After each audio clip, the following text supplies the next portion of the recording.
亲爱的朋友们，欢迎来到微光夜读。一大早，我那个傻叉上司喊我进办公室，你被优化了。想动我？知道我是谁吗？我是出社会以来干黄过3家公司，拿过3家赔偿金的吕小布。接下来开始我们本期故事，记得点击订阅并开启小铃铛。优化也有的公司叫毕业，还有更恶心的说法，叫向社会输送人才，说到底就是裁员。伤心？不，我早就想拿赔偿金走人了。这家以短视频业务为主的 MCN 公司，从业务上大体上可以分为真人出镜的实拍类账号和动画类账号2大板块。我的傻叉上司李伟奇负责其中2个动画账号。2个板块从去年开始就经历了好几波裁员，从克扣绩效和奖金，到各部门自负盈亏，再到裁员降本增效。总之，地主家也没有余粮了。我对你很失望。小 W 冷不丁的来了这么一句，这就开始破了。哦，对了，小 W 是我们在背地里给他起的尊称，他平时的发言也总是这样，爹味十足。有的人会舔他臭脚，不舔。你以为之前那些被裁的人为什么被裁呢？没办法，谁叫他是老板的亲儿子呢？作为一个究极混子，小 W 深得公司二老板的信任，以至于大家都在怀疑他要不就是替二老板挡过子弹，要不就是二老板隐秘的同性爱人。我把心思从疯狂吐槽中拉了回来。老大，你指的是？我不解地问。过完年回来的这几个月里，我没出过什么错。最近账号的数据不太理想，他瘪嘴说道。他的表情里流露着我十分不满意。你不满意个鬼！作为短视频的编剧，我背负的 KPI 主要有2个，一个是账号的涨粉，2是账号的播放量和评论、点赞、转发这类核心数据。裁员之后，我写的剧本和脚本还是按照以前的标准来，可负责制作的后期同事人少了，制作达不到我的剧本想要的质量，这能赖在我头上吗？没裁人之前，每周做3条视频，可裁完人产能下降了，还是每周做3条，每个人的工作都变相增加了。这种时候，视频质量下降点，播放量差一点，不是很正常？怪我，不是你们先把人裁了的吗？老大，虽然这阵子的数据没有以前那么好了，但也还是在我们的平均水平之上啊。这个月的爆款没达标吧？他继续挑刺。单条视频在一个平台上突破100万的播放量，是小 W 对爆款的定义。KPI 里的指标是每周至少1条爆款视频。最近这几个月确实没达标，但我们 KPI 里定下的衡量指标不止这一个。老大，话也不能这么说吧？平均播放量、点赞、评论、转发这些数据都还是不错的。裁我可以，拿钱走人可以，恶心人不行。特么的，活该你秃顶地中海，就干到这周5吧。说着，他那只有1.65米的矮小身材瘫回他那把2万块的人体力学椅，一副懒得再跟我争辩的样子。我还以为这个逼人会讲点什么场面话，缓解一下此刻的尴尬氛围。行，我点点头。那赔偿的事，这个晚点迟儿会跟你聊。我站起身，准备离开他的办公室。出于职业道德的操守，我说道：我现在手头上的工作交接给浩南吧。我有个智囊团叫共同富裕，微信群同名，成员是同部门玩得好的几个同事。一回到工位，我就把这个喜讯告诉群里的宝子们。不对，有诈！昨天我们小群里还在说这事。林子说道，他负责3维制作，跟南宝同样的岗位，南宝是我们对周浩南的爱称，没有侮辱任何人的意思。这么说吧，如果说小 W 是二老板的亲儿子，那南宝就是小 W 的亲儿子。南宝是这个部门最早入职的员工之一，从毕业出来就跟着小 W 混，属于嫡系中的嫡系。因为工种的不同，工作中各有各的对接群，他们制作有制作的对接群，工位跟我们前期编剧也是隔开的。两个群里都有小 W， 小 W 把制作群里的兄弟们都当自己人，工作之余还经常分享一些神秘的黄色小链接。殊不知，他们群里的一举一动都被林子这个内鬼一五一十的给泄露了。而林子之所以叛逃出制作群，是因为他跟我一样苦难保久矣，仗着自己被上司喜欢，南宝整天迟到早退，还时不时让林子分摊本该由他完成的工作，让林子给他擦屁股，向小 W 投诉，只换来一句：一个部门的别计较这么多，大家要互帮互助。然后南宝的绩效和奖金还拿得比林子多，换谁谁不恨。小布你可能是替死鬼，林子说。替死鬼？我警惕地环顾周围，已经10点10分了。南宝这会儿才背着包晃晃悠悠来上班，怎么说？我好奇地问，连打字都小心翼翼的。昨天小 W 在我们这边的小群里问过，公司又要裁人了，问我们有没有自己想要离职的，可以领个名额，拿点赔偿。那还不错呀，小 W 这波也算给大家争取福利了，难得做回人。我话说完愣了几秒，好像有什么不对劲。这时焦宇说话了，他的工位就在我对面，也是编剧。你是不是傻？小 W 可没跟我们2个编剧说呀。他又补了一句，我明白了，那就是制作那边没人准备走，所以小 W 在我们2个编剧里挑了我才调呗。但是凭什么是我？我理解林子说的替死鬼的意思了，但公司要裁员，不先裁难保，真的没道理。我转头看向工位在我斜后方的南宝，他啪嗒啪嗒地按着机械键盘，打起字吵得要命，自己耳机一戴，完全不把办公室的其他同事当人。我这人从小逆反心理就强，我妈说我是绝世降种，要是小 W 主动找我聊，问我愿不愿意走，那我肯定乐得拿钱，或许还会因此真心地说一句多谢小 W 哥。但有的选是一回事，没得选又是另一回事了。越看难保，我就越有种我是被小 W 献祭给公司，以此来救下难保的感觉。都要被裁了，我能让小 W 这么舒服？我危险的想法把群里潜水的老吉给炸了出来。你是不是傻？这种时候就别犟了。老吉是去年最早被裁的编剧，拿了赔偿去四川开民宿，早一步实现了不再打工的自由梦，看得我很羡慕，十分羡慕。这家公司的饼还没吃够吗？他补了一句，后面接着一个狗头的表情。嗨，老吉说得对，形势比人强，忍一忍，拿钱走人才是正道。于是我起身走到南宝身边，浩南，我要离职了，手头现在还有2个剧本，老大，让我交接给你。他摘下我这一侧的耳机，但头没转过来，依旧盯着电脑右下角，那里是一个缩小的播放器，一个主播正在解说英雄联盟，这就是他每天摸鱼的状态。行吧，你整理一下发给我吧，一副居高临下的姿态。呸，恶心！老娘也就最后再忍你这么一回了。过来人老吉给我说了几个跟 HR 聊赔偿的时候要注意的点。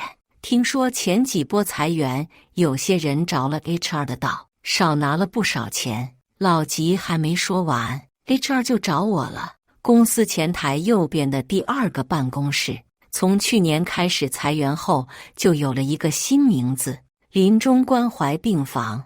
我走进病房的时候，HR 巧静已经在里面了。她笑着说：“我们就速战速决吧，小布，在这2张文件上签字就行，一张是离职申请，一张是离职补偿协议书。我先看看。”我回他一个笑。我按照老吉提到的几个可能的坑认真看了看，很快就发现不对劲。离职申请没什么好说了，离职原因填上个人职业规划这类理由就行。最关键的还是补偿的问题，没给到位。裁员的补偿是 N+1，N 指的是员工每在公司工作1年就赔1个月工资。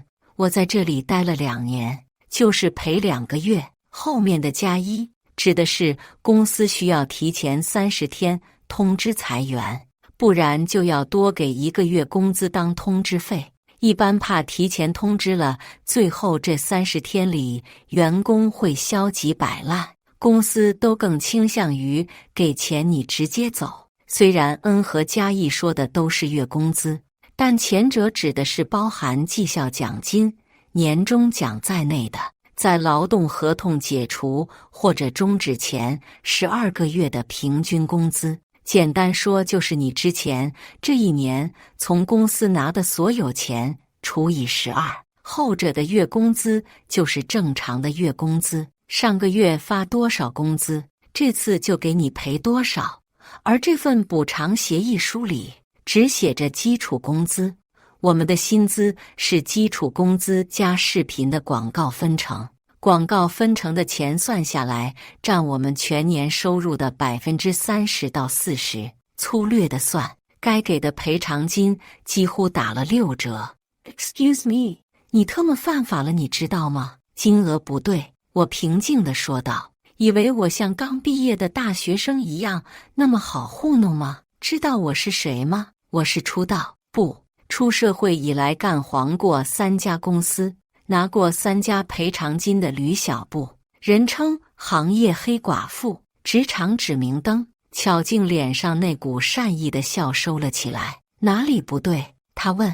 赔偿的月工资，这里只算了基础工资，这个赔偿方案是考虑到你的工作表现的。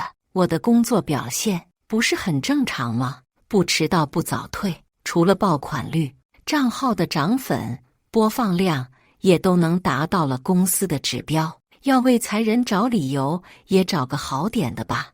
我的表现总比难保好多了吧？小 W， 这不是在恶心人吗？如果是正常赔偿，全额发放，被恶心我也忍了。现在这是怎么回事？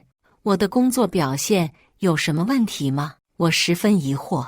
巧静眉头一皱，但我从中看到的更多是跟我同样的困惑。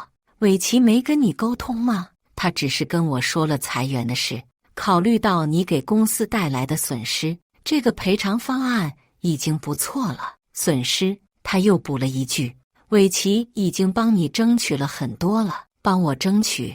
小 W 会帮我向公司争取利益，我不是难保这种嫡系，想都不敢想。不给下属找麻烦，我就该烧香感谢先祖保佑了。只不过是播放量相对减少了一些，这也能算损失吗？这小 W 也太离谱了吧！听了我的话，巧静停顿了足有3秒，才说：“我再去沟通一下，晚点找你聊。”其实大多数时候，公司的裁员都不是严格意义上的裁员，而是公司提出辞退，跟员工协商一致后，给一笔分手费，大家一拍两散。就像我现在这样，公司给的这笔钱其实是经济补偿金，而不是赔偿金。严格意义上的裁员，一般只有在公司经营出现重大困难才能进行。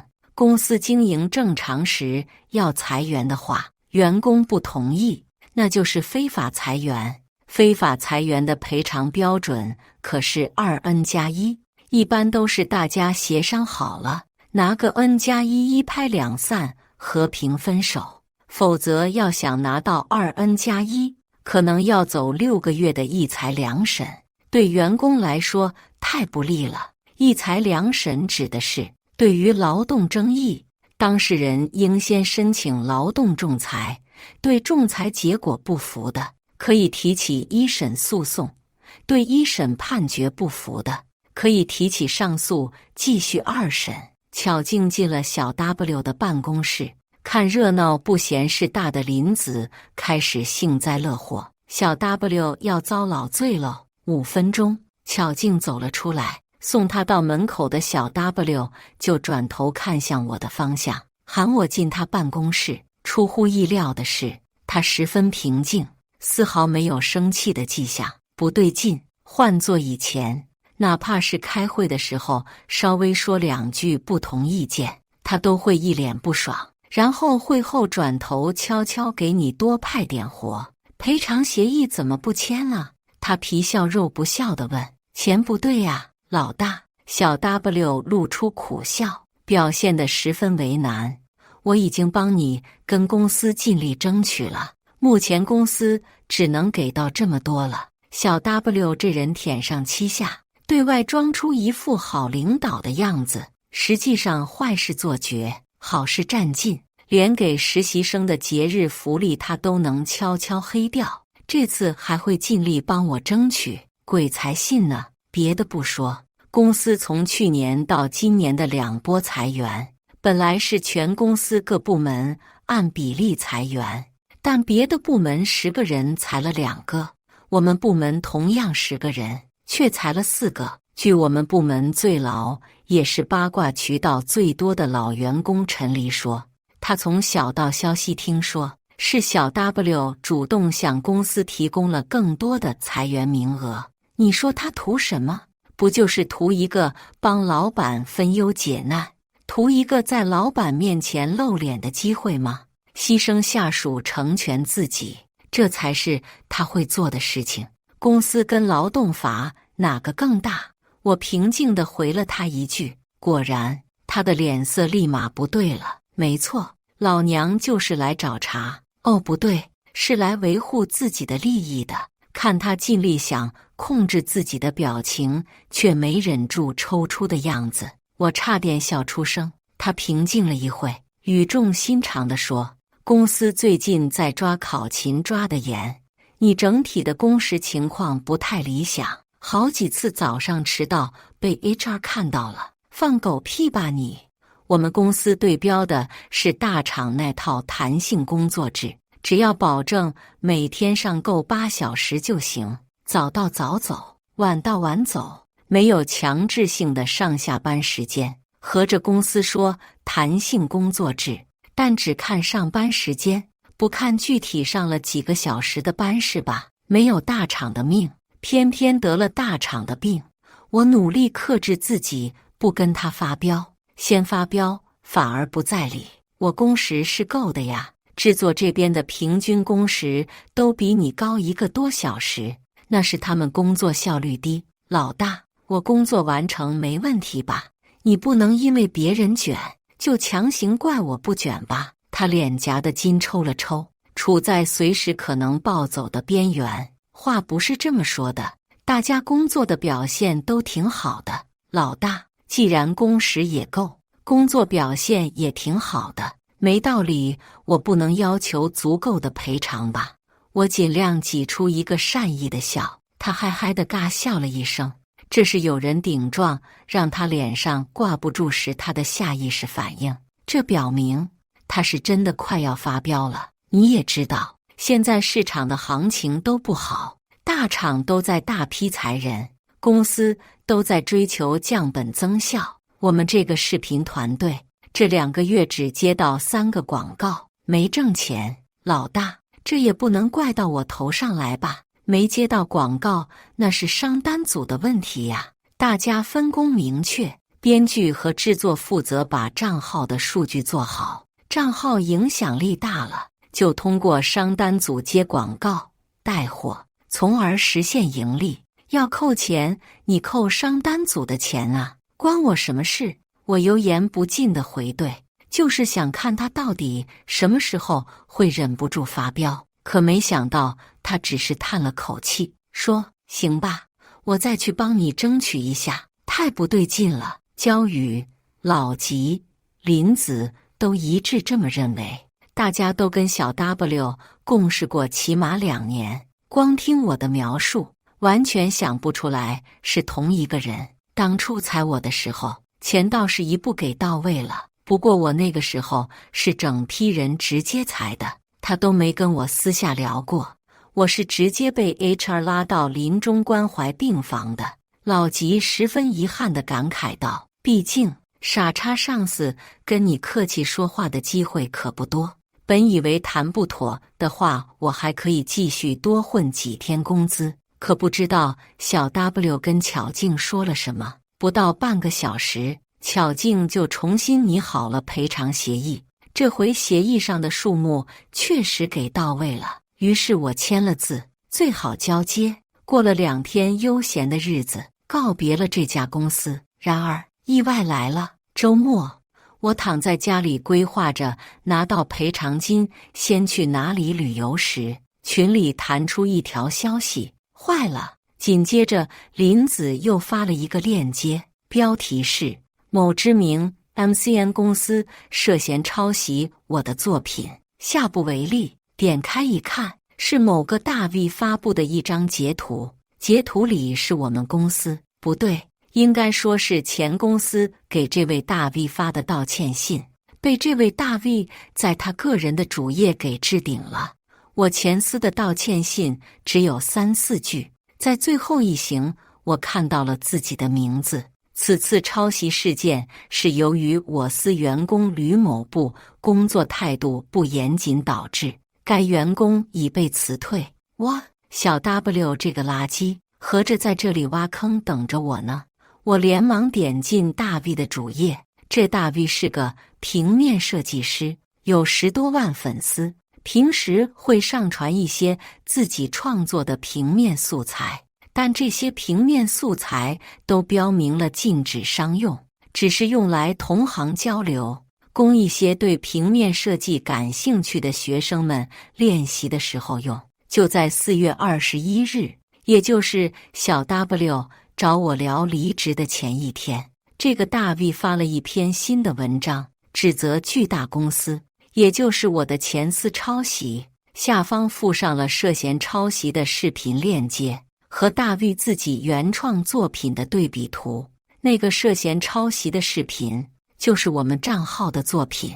看着这封道歉信，真相已经十分清晰了。在账号某个视频里出现了抄袭的元素，被人正主举报了，责任追究下来，小 W 得甩个人背锅，于是就跟公司说是我干的。可是虽然涉嫌抄袭的那个视频确实是我写的剧本，但制作却是南宝负责的。从我们的工作流程来说，剧本和制作都是交由小 W 来审核，我跟南宝是平级，从来不互相干涉。换句话说，这其实是小 W 和南宝共同的责任。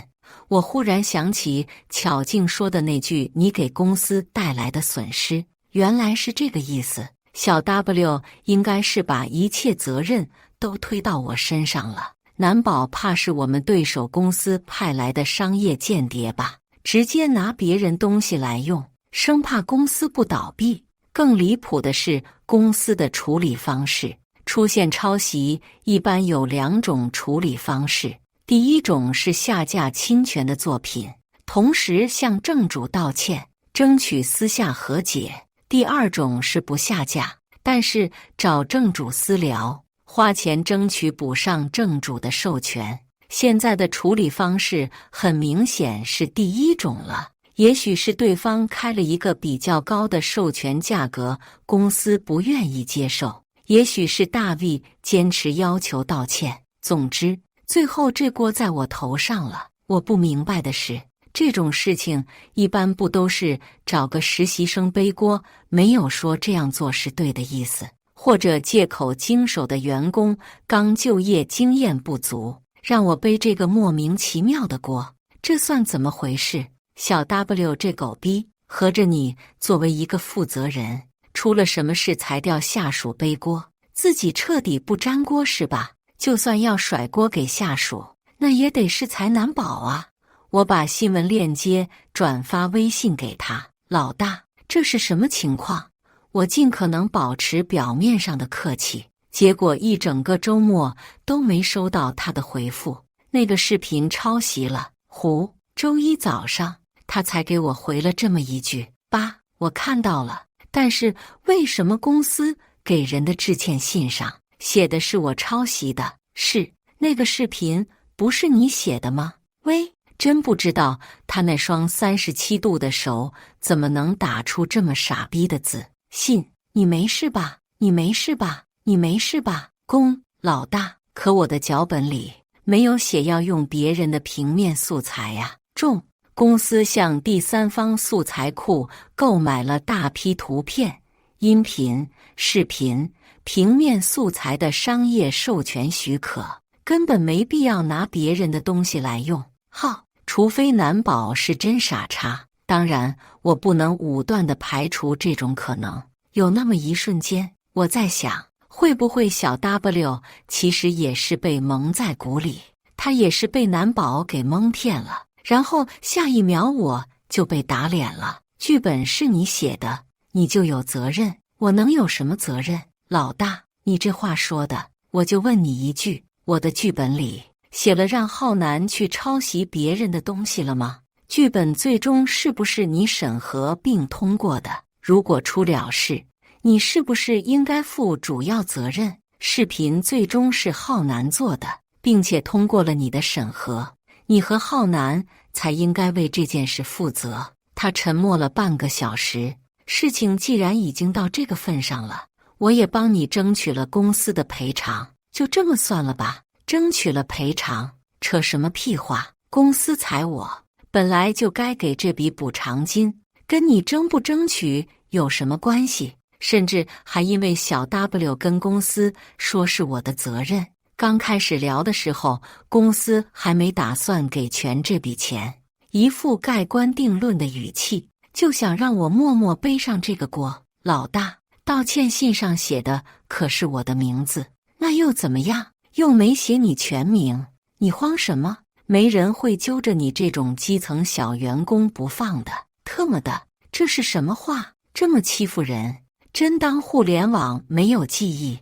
万一我找下一份工作的时候，被人背景调查查到这事，哪怕没有写出全名，也足够引起别人的怀疑了。这样我还怎么找工作？你不仁我不义了。老大，在公司这2年也受了你不少照顾，我不知道中间存在什么误会，让你把这个抄袭的大锅甩到我身上，但这种行为已经完全伤害到我的名誉了。他没回复，我又补了一句，老大，我明天要去公司拿我的离职证明，如果这个问题你解决不了的话，那我找 HR 和法务聊聊。过了半个小时后，他才回了一句，想来就来吧，这里没人会欢迎你。气死我了，这狗逼东西！我约上焦宇、林子一起吃东北铁锅炖，跟他们当面吐槽这事。林子问，有没有什么方法能把他搞走啊？焦宇摇头说，如果没有出现大的过错，公司一般不会轻易裁掉一个中层，哪怕他烂，只要没有影响公司正常的业务，那就烂着呗。臭狗屎！焦宇继续补充，现在从公司的角度来看，这起抄袭事件也没给公司带来什么实质性的伤害，哪怕3个老板给到小 W 压力，但无非就是点头认个错，找个替死鬼给老板们一个交代，再加上杨总出面保一保，小 W 自罚3杯，这事也就过去了。张总、杨总、高总是巨大 MCN 的3位创始人，张总股份最多，杨总、高总股份差不多。小 W 在3个老板创立这家 MCN 之前就跟着杨总做事了，这么点事，毫无疑问杨总会力保他。也正是因为这层关系，小 W 在公司各个部门都说得上话，但是这事如果大到连老板也保不住他，那就不好说了。我心里突然有了个想法，或者说老板不愿意保他，怎么可能？林子说道，杨总肯定会保他的。我想起一个人，陈黎。认真说来，陈黎其实是我们这个部门最老的员工，比小 W 还早。他是编导，在3年前，我们这个部门要扩大规模成一个大部门的时候，本来陈黎是最有可能成为这个部门的负责人的，结果杨总硬是把小 W 安排过来了。可小 W 以前是做财务的，他懂个屁的动画和视频业务。去年公司年会，大家吃完饭去 KTV， 小 W 这个负责人怕请客买单，找个借口不来了。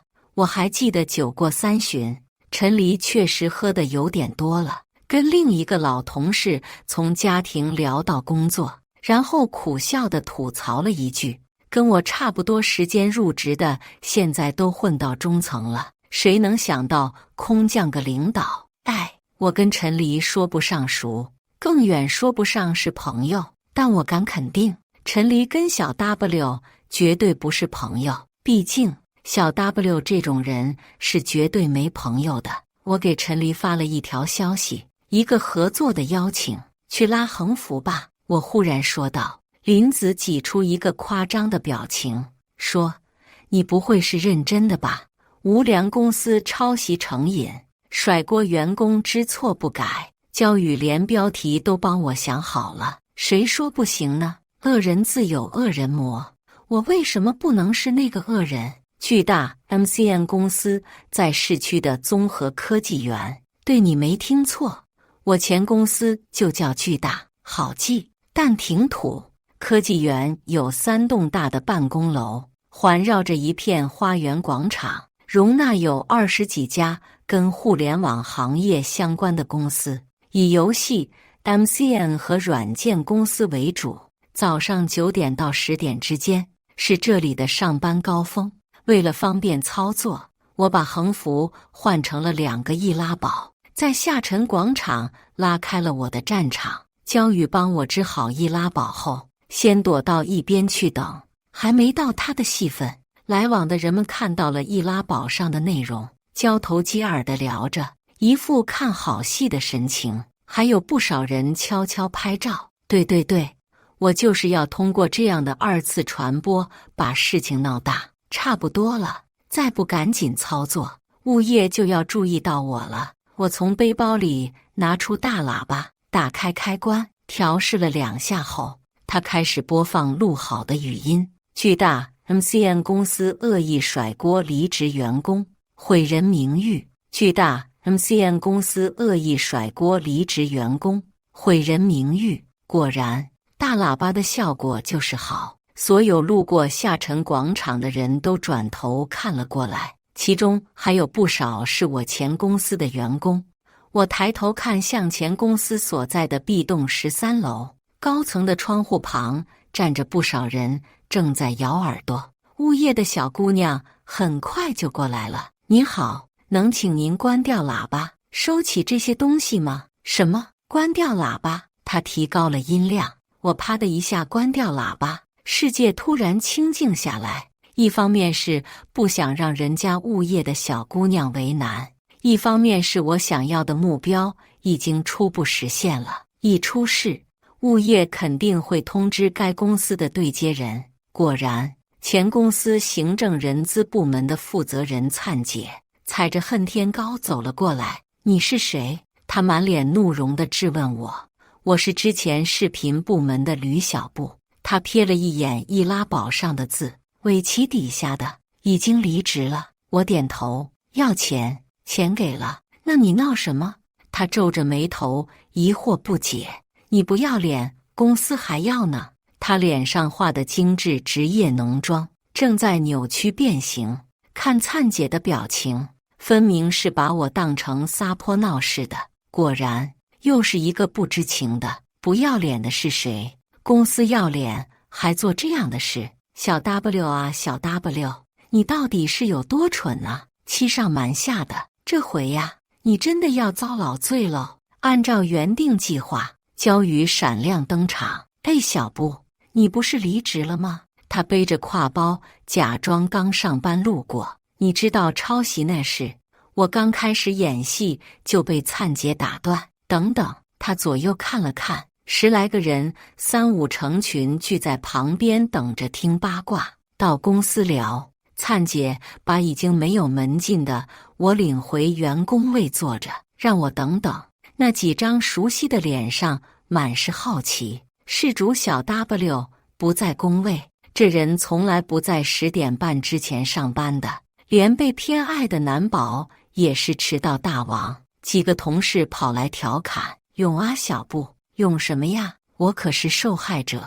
我装出一副委屈巴巴的样子。很好，看这形势，公司内部应该都知道了。没过2分钟，巧静就来拉我去临终关怀病房了。我起身看向林子，林子悄悄给我比了个 OK 的手势，准备看好戏了。伟奇的说法是，这个抄袭的视频是你负责的。巧静开门见山地说，他放屁，现在我不在部门的对接群了，不过你可以去调聊天记录。我认为巧静应该不是跟小 W 一伙的，估计是听信了小 W 的片面之词，发生这种负面事件。最关键的是在最短时间内把事情压下来。估计小 W 跟他的说法是，怕我闹事，让这事继续酝酿，不如多给钱，赶紧了事。目前的情况我这边也没有权限解决，得让法务来处理了。在初步征求我的意见之后，他就离开临终关怀病房了。我本以为跟巧静的沟通会是一个双标加拉偏架的过程，没想到他完全没有站在小 W 那边。这就是事情闹大的好处吧，大家都怕惹一身骚。手机弹出一条消息，我瞥了一眼，是林子的通风报信。